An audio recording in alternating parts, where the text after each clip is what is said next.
Swastiastu. Halo umat Dharma, dimanapun kalian berada. Pada segmen Dharma Wacana kali ini, kita kedatangan tamu yang sangat spesial. Sebelum lebih jauh, saya memperkenalkan diri. Nama saya Iwayan Dira Juliatara, Prodi Pendidikan Agama Hindu semester 6, yang sedang berkuliah di Institut Agama Hindu Negeri Gede Puja Mataram. Izinkan saya mengenalkan narasumber kita. Saudara merupakan rekan mahasiswa saya di Institut Agama Hindu Negeri Gede Puja Mataram yang bernama Iwayan Ergiatara Pratama, yang kebetulan juga satu kelas dengan saya. Mungkin sebelum lebih jauh, apa kabar saudara Ergi? Semoga kabar baik. Bagaimana kesibukannya Kak, yang sedang kita lakukan pada waktu-waktu yang dekat ini? Untuk kesibukan kemarin-kemarin sih cuman ada kegiatan perkuliahan saja dan kebanyakan waktu luang saja. Bagaimana, ada kendala tidak untuk hadir pada kesempatan kali ini untuk menemani kita untuk melakukan segmen Dharma Wacana? Ya, untuk kendala sih tadi cuman sedikit, ada kendala hujan datang ke sini, lalu untuk bertemu dengan saudara Wira, mungkin itu saja kendalanya untuk datang ke sini. Mungkin sebelum kita lebih jauh lagi untuk mengulik permasalahan yang kita akan bahas di Dharma Wacana kali ini, mungkin saya akan memberikan sedikit tema yang kita akan bahas pada kali ini. Tema kita bahas ini adalah sarana dan prasarana yang sering digunakan umat Hindu untuk sembahyang atau memuja Ida Sang Hyang Widi Wasa, yaitu fungsi keuangan dalam pelaksanaan keagamaan. Mungkin saya akan memberikan sedikit. Keuangan itu adalah suatu sarana yang digunakan pada upacara Dewa Yajna yang berupa susunan bunga yang dikemas dengan daun pisang yang biasanya digunakan pada saat acara oralan maupun di acara keagamaan lainnya. Mungkin bisa saudara Ergi menjelaskan sesuai dengan tema kita kali ini, yaitu fungsi keuangan dalam kegiatan keagamaan itu. Silakan. Terima kasih atas kesempatannya saudara Wira. Tadi cukup sedikit disampaikan oleh saudara Wira mengenai tentang arti sebuah keuangan ataupun fungsi dari sebuah kegunaan keuangan itu sendiri. Benar yang sudah dikatakan oleh saudara Wira, di mana keuangan itu biasanya digunakan untuk upacara keagamaan ataupun upacara ritual upacara pancayatnya. Jadi sebelum mengusut tuntas mengenai keuangan, apa itu keuangan, fungsi keuangan serta unsur-unsur yang ada di dalam keuangan, mari kita definisikan arti keuangan itu sendiri. Jadi keuangan berasal dari kata wangi yang dalam bahasa Jawa kunonya artinya harum, lalu mendapat awalan kata ke dan akhirat an yang dimana menjadi keharuman, lalu disandingkan menjadi sebuah kata keuangan yang dimana keuangan itu sendiri artinya keharuman yang berfungsi untuk mengharumkan nama Tuhan atau Ida Sang Hyang Widi Wasa.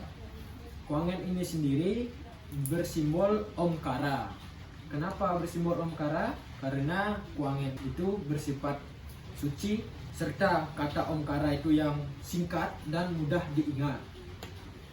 Jadi itu mungkin sedikit tentang pengertian sebuah keuangan. Nah, sangat bagus penyampaian dari narasumber kita nih. Mungkin ada muncul pertanyaan-pertanyaan yang terlintas di kepala saya.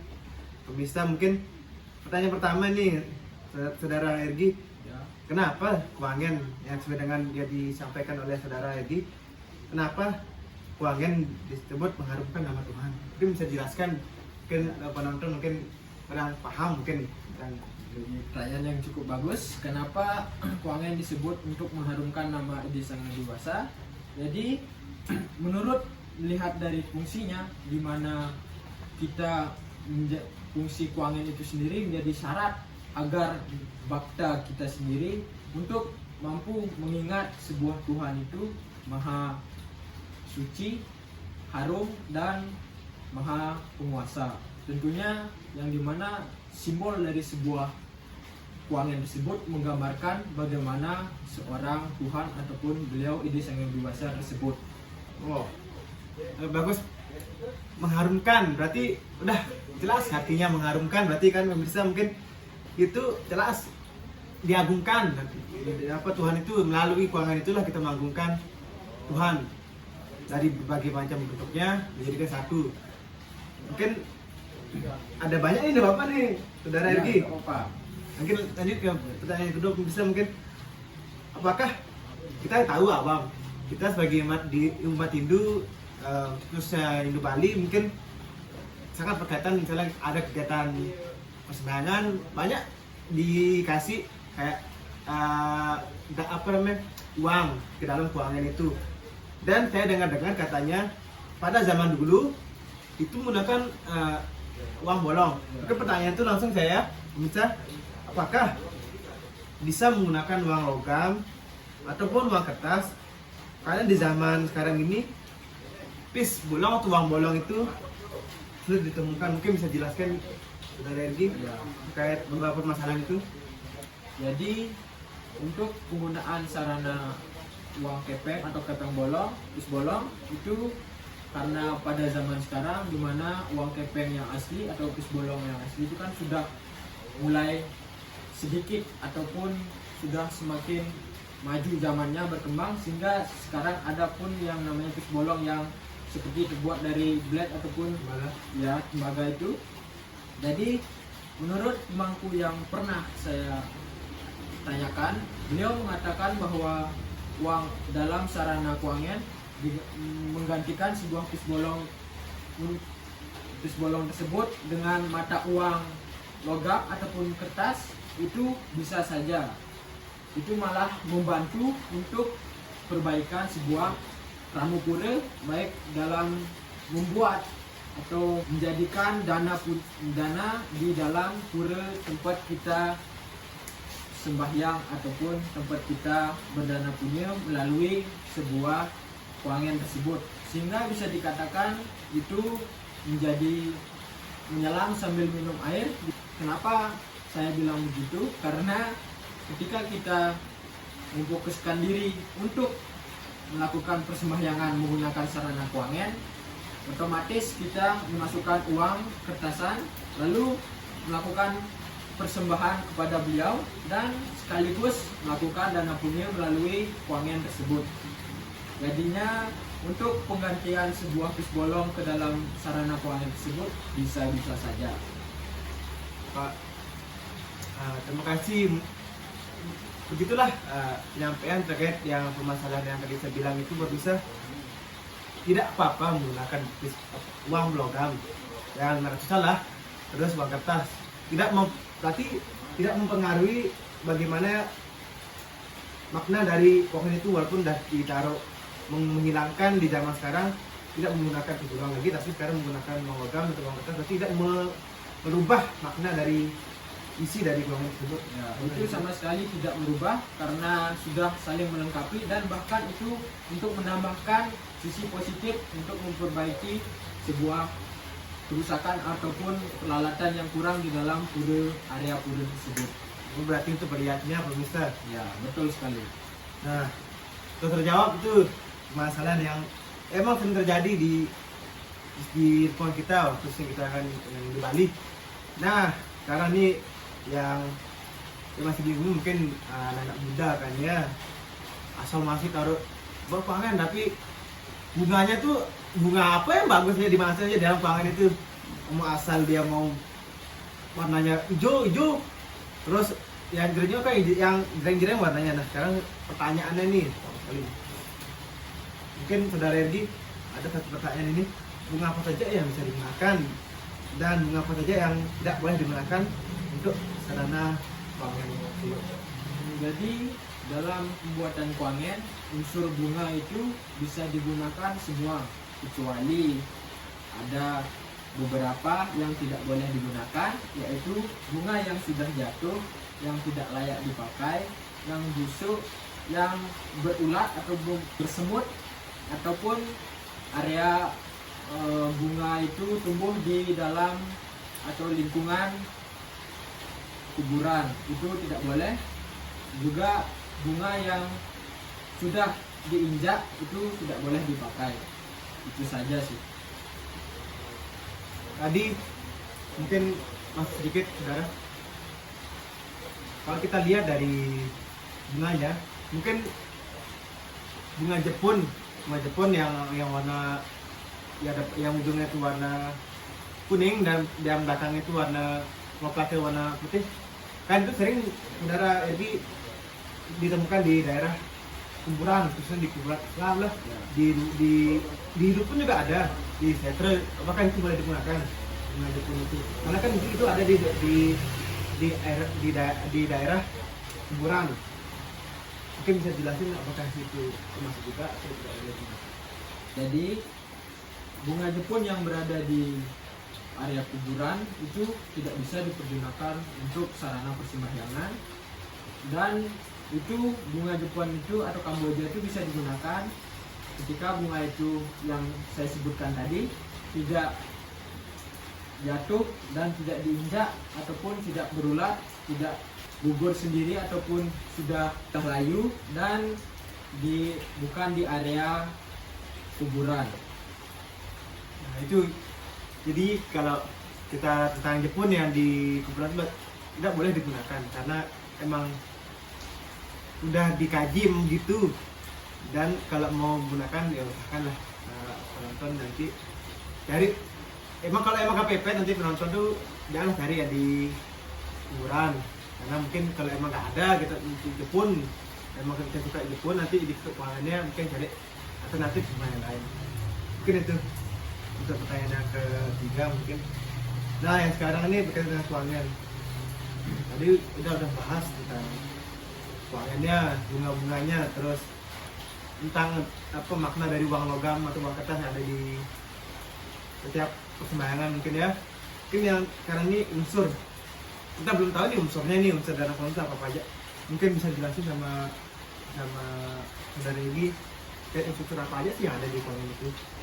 Jadi di dalam pembuatan keuangan itu sudah pasti kita ketahui seperti ada bunga, pisbolong, pojong, dan macam-macam. Jadi unsur-unsur yang menjadi pembentuk dalam sebuah keuangan tersebut ada 6, yaitu yang pertama ada pojong keuangan yang sudah dijelaskan oleh saudara Wira tadi, yang dimana dibuat menggunakan daun pisang.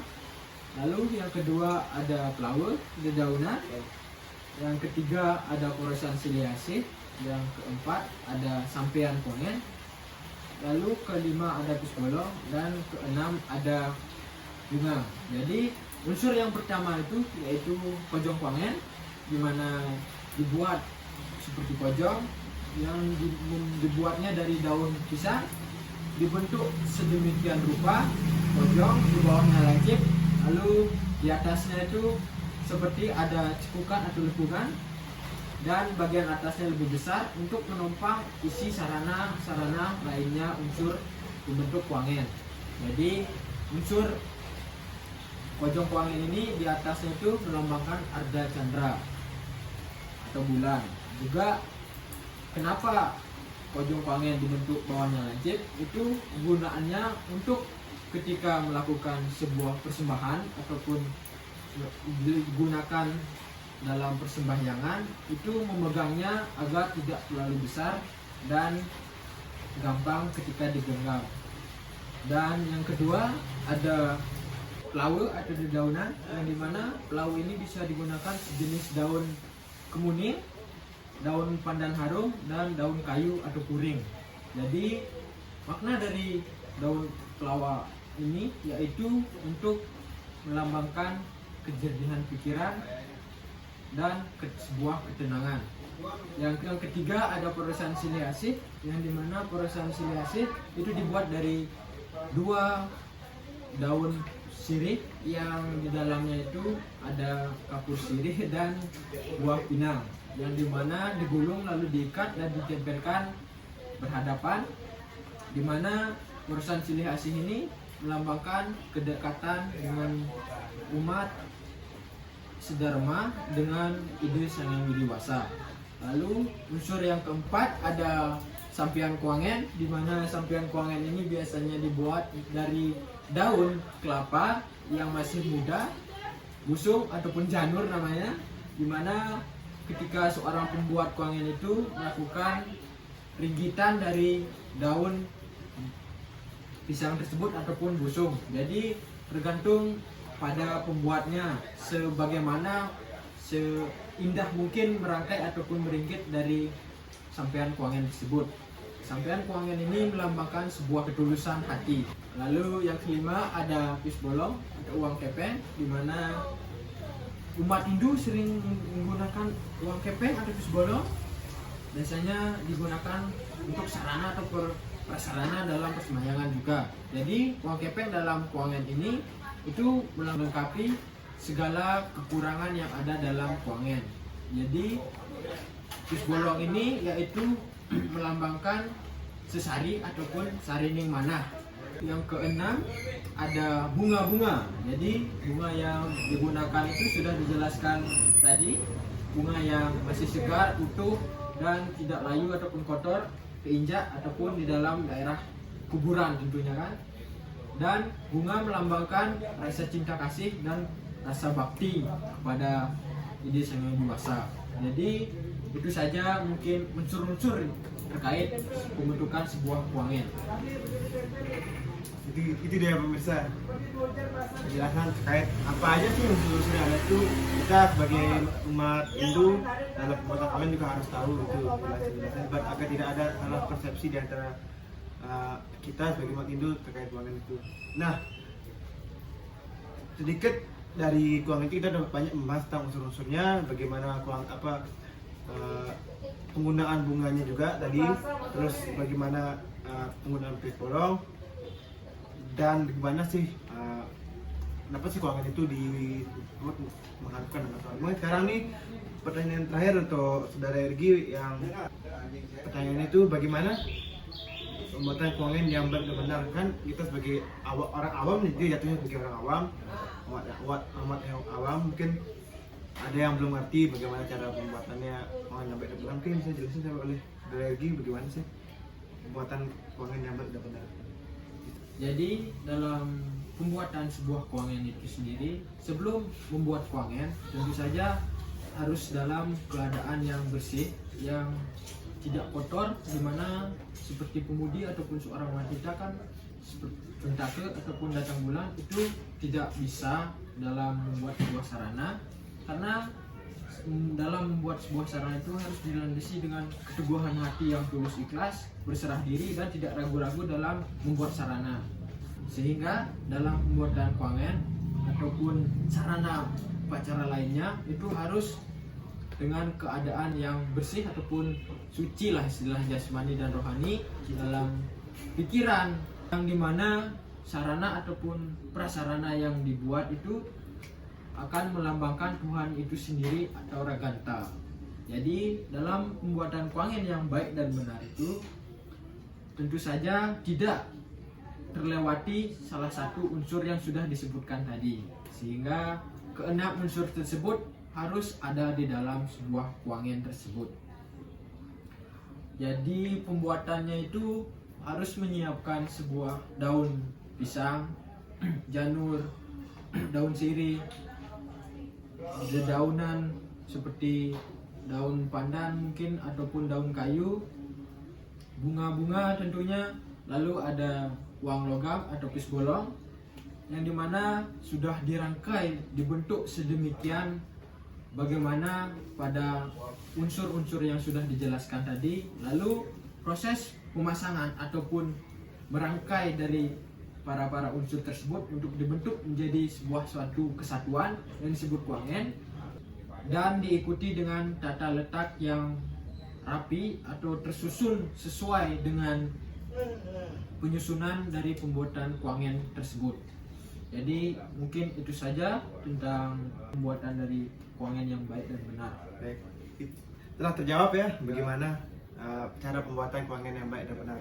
Kita sebagai umat Dharma harus sangat paham juga terkait bagaimana sih cara buat kuangen yang baik dan benar. Kita tidak asal buat aja, bukan asal buat menjadi bagi digunakan bukan gitu, tapi tahulah tata cara yang baik dan benar dari sebuah pembuatan keuangan tersebut.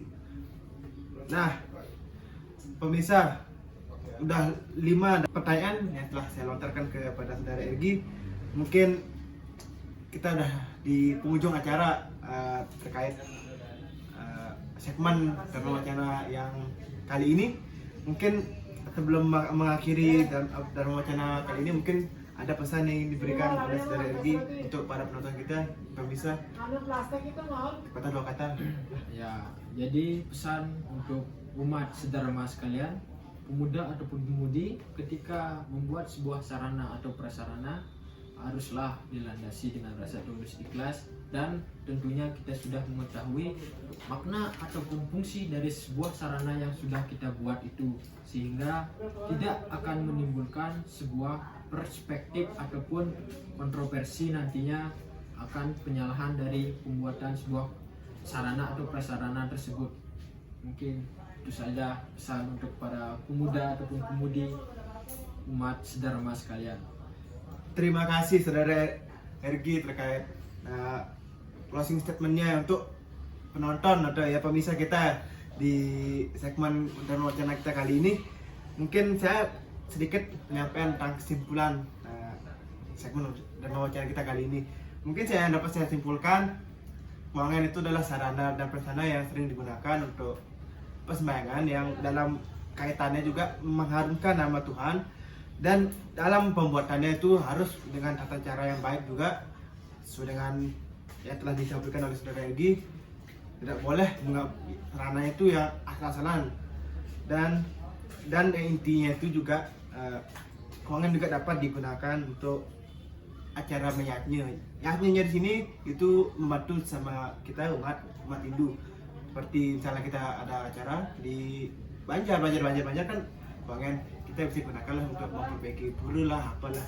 Saya ada fungsi keuangan untuk bernyanyi kita, tidak bernyanyi untuk Tuhan, tapi bernyanyi untuk kita semua. Mungkin itu aja yang dapat saya sampaikan dari segmen Dharma Wacana kita kali ini. Terima kasih saudara Ergi udah menyempatkan waktu untuk hadir pada sore kali ini, yang udah meluangkan waktunya. Mungkin segmen Dharma Wacana ini saya akhiri dengan mengucapkan Dharma Santi, Om Santi Santi Santi Om.